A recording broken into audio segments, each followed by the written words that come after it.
שלום וברכה, פרשת בהעלותך.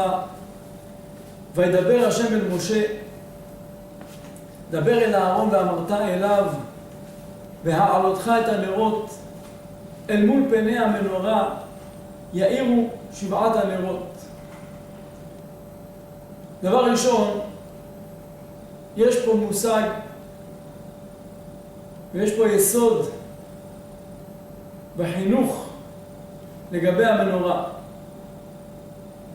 יש 2 מקומות שנאמר לגבי מצוות הדלקת המנורה.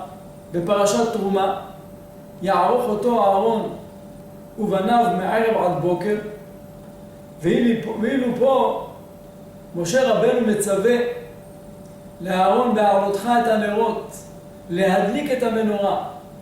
הגמרא מסכת יומא אומרת שאין חיוב על הכהן להדליק. החיוב על הכהן הוא להטיב את הנרות, לסדר את המנורה, ואפילו זר יכול להדליק את המנורה. פה המצווה הייתה לאהרון, אבל תמידי אין חובה באהרון דווקא, אפילו זר. ופה יש פה יסוד שאם הגדול או האבא או כל אדם שהוא מחנך הוא מכין, מטיב את המנורה, מטיב את הנרות, אז כבר ההכנה קיימת, ההמשך הולך עם ההכנה. אז לכן מספיק שאהרון הכהן יטיב את הנרות. הנרות זה נמשל כי נר השם נשמת אדם, כל אדם הוא נחשב בתור נר. אז אם עושים את ההכנה, מכינים אותו ומסדרים אותו ומטיבים אותו, אז הוא כבר עולה מאליו. זה דבר לגבי יסוד בחינוך. אבל מה העניין פה? עוד הפעם שהקדוש ברוך הוא מצווה למשה להגיד לאהרון בהעלותך את הנרות אל מול פני המנורה, יאירו 7 הנרות. הרי זה כבר נאמר, אלא פה יש מנורה שהיא דוגמה שהקדוש ברוך הוא מצפה שכל אדם יהיה בתור מנורה. נכון שזה נאמר לאהרון להדליק את הנרות אל מול פני המנורה, זה כלפינו. במשכן אהרון מדליק את המנורה, אבל כלפי שמיים הקדוש ברוך הוא מדליק הרבה מנורות. מי הם המנורות? זה כל אחד ואחד מעם ישראל. כל אחד ואחד מעם ישראל נקרא מנורה. אם נסתכל על האדם נראה שהוא בנוי, הרי יש 6 נרות, 3 מצד ימין, 3 מצד שמאל, והקנה האמצעי. אם כן, האדם גם יש בו 6 חושים, והקנה האמצעי זה הפה. אנחנו נסביר. יש לאדם בפנים 2 אוזניים, 2 עיניים, 2 נחיריים. זה כנגד 3, צד ימין וצד שמאל. אבל המנורה, הקנה האמצעי, זה הפה. אומר שלמה המלך, כל עמל האדם לפיהו. האדם שמשתמש בחושים, בעיניים, באוזניים, בנחיריים, כל החושים האלה, אם הוא מכין אותם ומשתמש בהם נכון ועמל בהם, שלא לקלקל את העיניים, שלא לקלקל את האוזניים, ונסביר גם מה הקשר בנחיריים. אז אם כן, אחרי שהאדם נזהר לא לקלקל את החושים האלה, והוא משתמש בהם רק בדרך הטובה, אז אם כן הכל יוצא לפי ההכנה דרך הפה. וגם הפה, עד כאן החושים למעלה, זה בשבילי. אבל הפה הוא ניתן בשביל מי?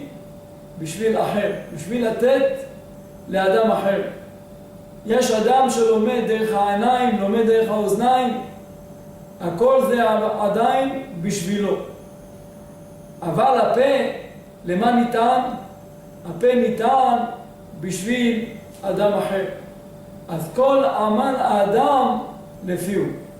כל מה שהוא עושה, כל מה שהוא משתמש בחושים האלה, הכל סוף המכלול, איך הוא יוצא לפי העבודה שלך, ככה יוצא בפה.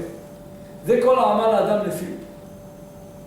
בהמשך הפרשה יש את העניין של העם שהתלונן, שרצה בשר, ואז משה רבנו אמר,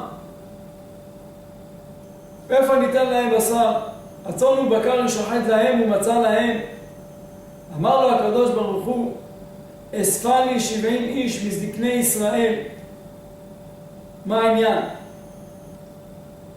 פה אנחנו נראה מעניין הנבואה, אומר המשך חוכמה, שהעניין הנבואה בעם ישראל, שהיו נביאים, שהיו מכינים את עצמם לנבואה. והנבואה, גם אם אדם יכין את עצמו לנבואה, זה לא חובה שהוא יקבל את הנבואה.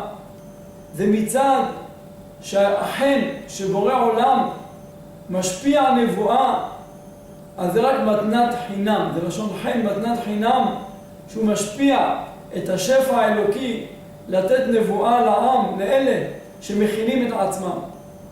ואם אלה שהכינו את עצמם מקבלים נבואה, אז יכול להיות שגם מי שלא הכין את עצמו, אבל הוא שווה להם במעלה, גם הוא יוכל לקבל נבואה. לכן אספה לי 70 איש מזקני ישראל, והנבואה, כיוון שירדה והתפשטה, אז לא רק הם קיבלו את הנבואה, אלא גם אלדד ומדד שהיו בשווים להם קיבלו את הנבואה. אבל צריך להבין, הדרגה של משה רבנו היא אחרת. משה רבנו עליו השלום לא היה צריך להכין את עצמו בשביל לקבל מהעליונים שהנבואה תרד מהשפע העליון אליו, אלא הוא הצליח להגיע לדרגה כזאת גבוהה שתמיד הוא יכל לקבל נבואה. לא צריך לרדת אליו מהעליונות, הוא היה דבק בעליונות, אז לא היה צריך להגיע אליו הנבואה. לכן הקדוש ברוך הוא אומר, וירדתי ודיברתי עמך והצלתי מן הרוח אשר עליך, בשביל להשפיע את הנבואה ל70 נביאים. הקדוש ברוך הוא היה צריך לרדת מהעליונות בשביל להשפיע לאלה שהכינו את עצמם לנבואה, מה שאין כן אצל משה רבנו. ולכן פה, כמו שזה ירד לדרגות כאלה שנביאים שהכינו את עצמם, אז לכן מי שישבה להם גם קיבל נבואה כמו אלדד ומדד. ולכן יהושע בן נון בא למשה רבנו ואמר לו, אדוני משה כלהם. למה? כי הם לא ראויים לנבואה. איך יכול להיות? הרי אני הייתי תלמיד שלך. איך יכול להיות שאני לא קיבלתי נבואה ממך? אם הם הושפעו מזה שקיבלו נבואה, אז גם אני הייתי צריך לקבל נבואה. אמר לו משה רבנו, מי ייתן וכל עם השם נביאים? למה? אני, כשיורד לי נבואה, שאני מקבל נבואה, אתה לא יכול להשתוות אליי. כי הם בשבילהם צריך להשתוות אליהם ממעלתם, אז אחרים כן יכולים לקבל נבואה. אבל בנבואה של משה רבנו לא שייך השתוות עם משה רבנו. ולכן אמר לו משה רבנו מי ייתן וכל עם השם נביאים. אבל פה אנחנו רואים את מעלתו של משה רבנו. אבל כל העניין פה של הנבואה, זה כמו שאמרנו, שאם אדם מכין את עצמו, המנורה שלו מזוככת ומוכנה לקבל את הנבואה, ככל שהאדם מכין את עצמו, ככה המעלה שלו לקבל את השפע האלוקי יותר במעלה יותר גבוהה.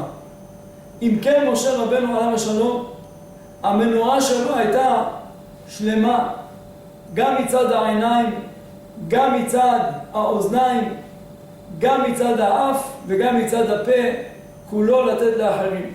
מה הכוונה?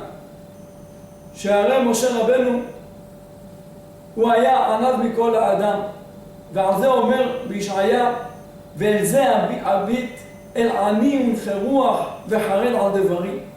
עני, אבא עליו שלום אומר, עני הכוונה ענבה. וזה משה רבנו, ענב שהוא מקבל, שיכול לקבל מכל אדם. יתרו בא ומוכיח אותו, אפילו אדם שבא, הוא מקבל את דבריו. וישמע משה ויטב בעיניו. משה רבנו מקבל, והוא מוכן לשמוע גם מקטנים ממנו. אז זה משה רבנו עליו השלום.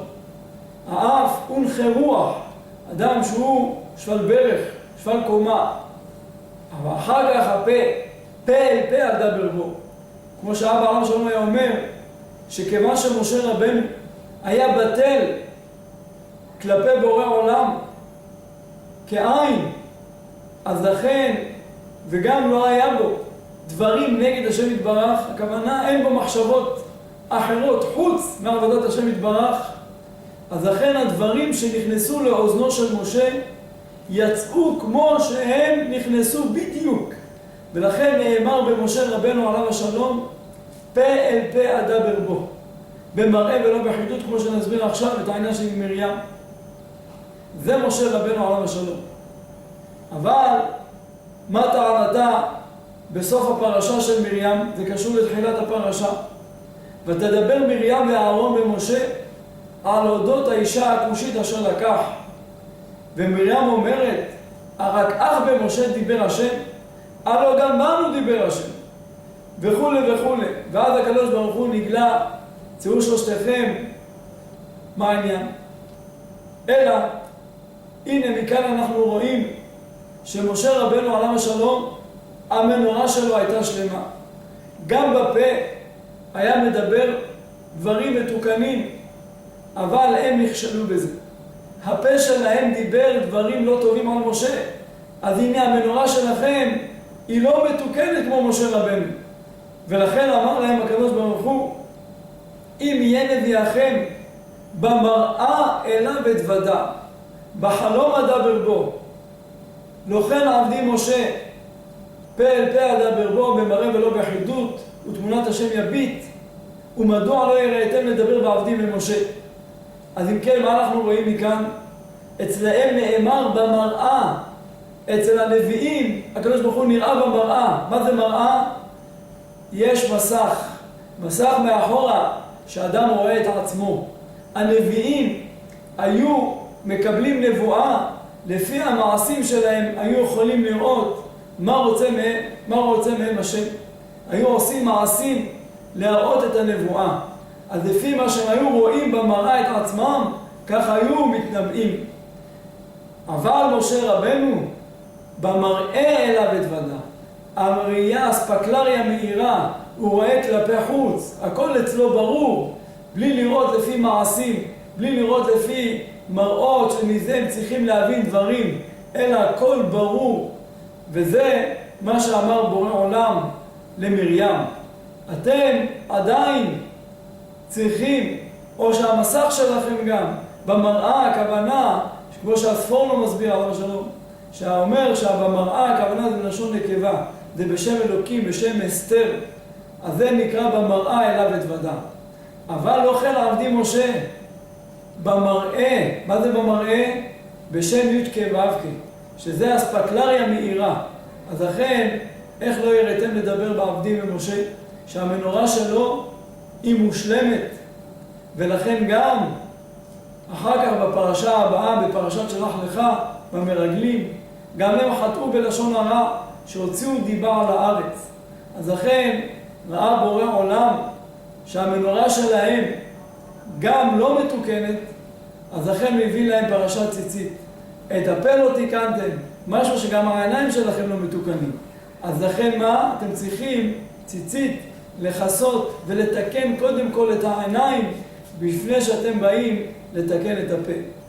אז זה העניין הזה של המנורה, שהעם ישראל כל אחד ואחד צריך להשתדל שהוא יהיה מתוקן בשבעה חושים האלה, שהפה הזה יהיה מתוקן ויוכל לדבר את הדברים הנכונים לפי ההכנה שלו. אמן כן יהיה רצון.